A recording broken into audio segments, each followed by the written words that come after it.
Takže nazdar zdárek lidi, dneska budeme dělat Road to Unreal, tady s kámošem, můžu pozdravit. Čau!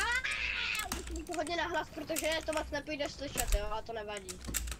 A budeme prostě dělat Road to Unreal, dokud ho nedáme, bude, doufám, každý den aspoň tak 5 hodin, jo, to budeme hrát. Hlavně, jestli to je pravda, jo, s Thailand s tím.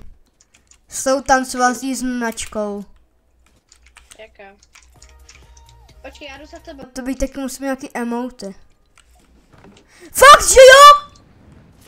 Fakt? Jo? Pojď mě zvednout, já ti to ukážu. Ne, default dance. Oh my god! Oh jeez, oh my god!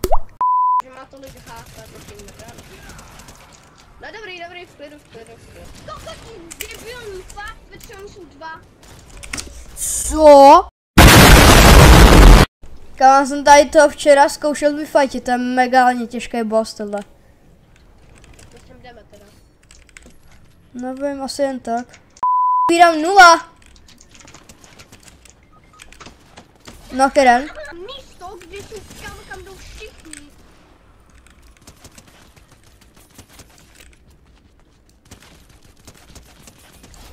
Brácho, víš jak killím?